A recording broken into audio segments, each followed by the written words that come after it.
One fish, two fish, red fish, blue fish.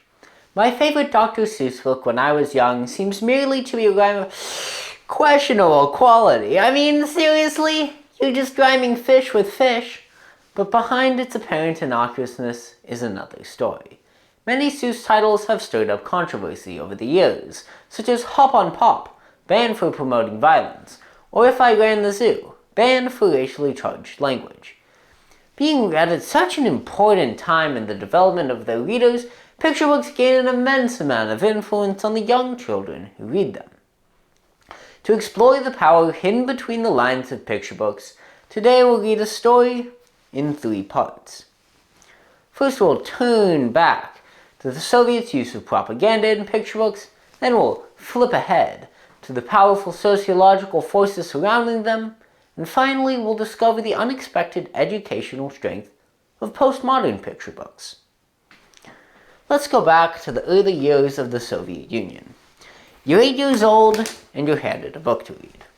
It says The Bolshevik Hedgehog on its cover, and it's got these nice animals playing around. Seems like a good read. You start to get into it, and you find out that the animals on the cover were banned from having fun by the evil Tsar Boar. The protagonist, a worker hedgehog, then leads the rest of the forest animals to overthrow the Tsar Boar, chanting, "Eternal freedom to the feral people." Sounds a bit familiar, doesn't it? Well, the Bolshevik Hedgehog is a bit blunt with it. Most picture books have some sort of purpose. Take the classic Grimm's fairy tales, which intended to teach morals through their stories. According to André Hamel, curator of the Cotton Children's Library at Princeton University, the Soviets were keenly aware of the need to leap ahead as quickly as possible, and at the same time create a new breed of men.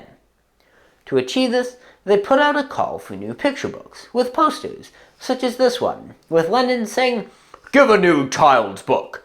Work, battle, technology, nature, the new reality of childhood."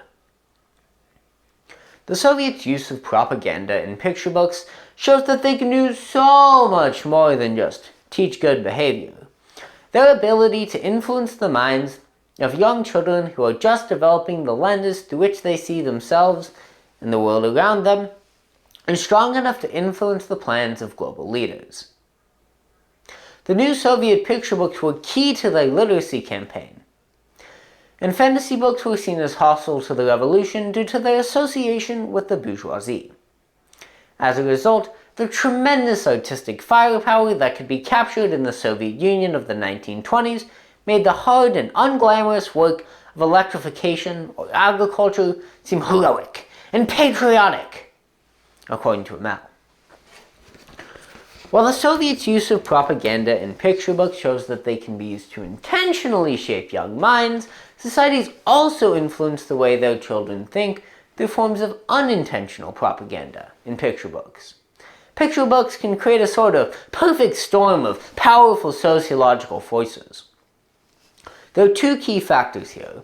First, picture books are read at an age when the readers are just developing the lenses through which they see themselves and the world around them.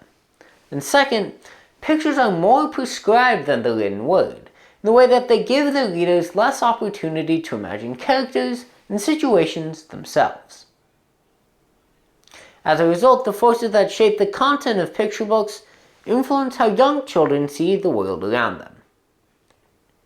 Sociologists first really began to study this with a 1972 study by UC Davis professor Lenore Weitzman and her colleagues, which found that picture books underrepresented women.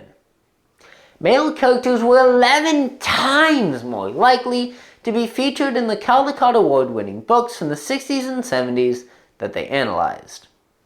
The study also found that picture books further gender roles and stereotypes.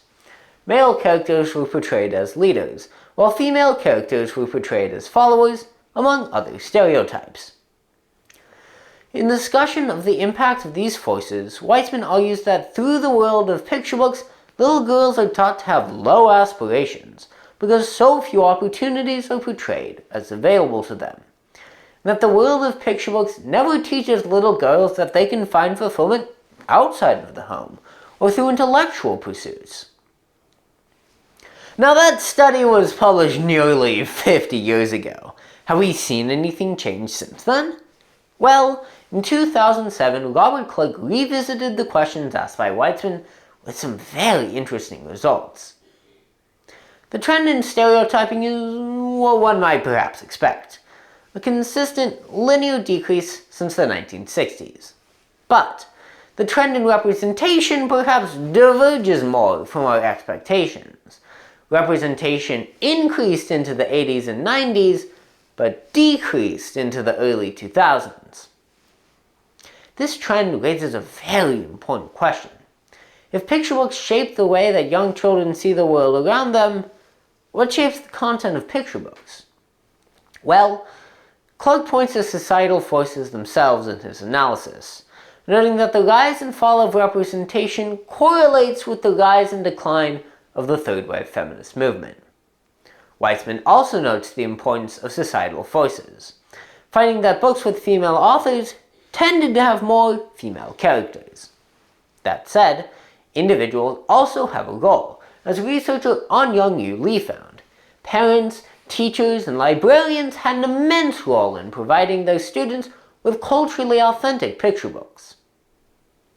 So, if picture books can be used to instill Soviet propaganda and gender roles into our students, should we just throw them all away? Well, no, of course not. And the key reason for this is that picture books can actually teach the skills required to think critically. And, as it turns out, one subgenre in particular is incredibly effective at doing so: postmodern picture books. Now, when you or I think about postmodernist literature, we might think back to being frustrated or annoyed by techniques like nonlinear narrative or indeterminacy. Young children see things very differently. When art educator Pamela Hellman began reading picture books to her kids, she noticed that some were very different from the ones that she read when she was young.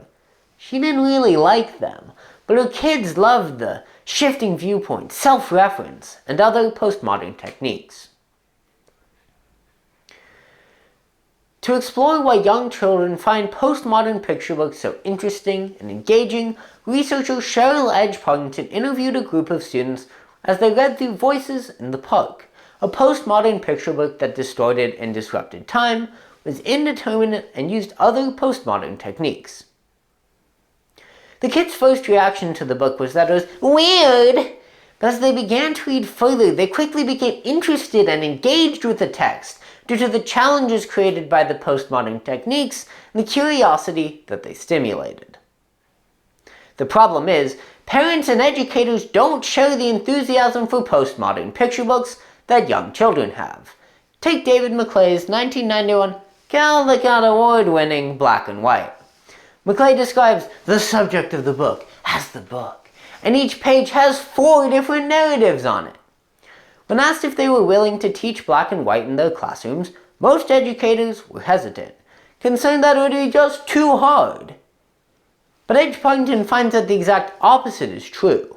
The educational strength of postmodern picture books comes from how challenging their techniques can be. Nonlinearity, for example, prepares readers for naturally nonlinear texts, such as websites or nonfiction, and indeterminacy forces the reader to co-create with the author, encouraging or moreover demanding the reader to engage in critical thinking.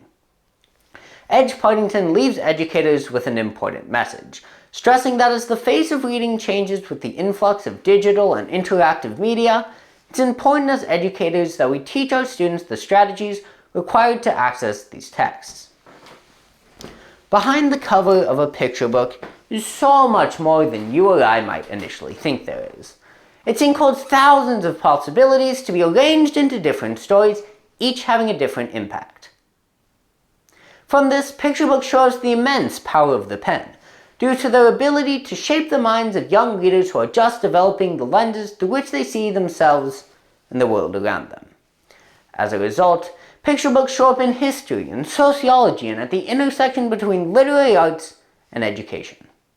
So, as we close the back cover of our exploration in this important and fascinating genre, we find that behind even the simplest of fishy rhymes are deeply complex and influential stories.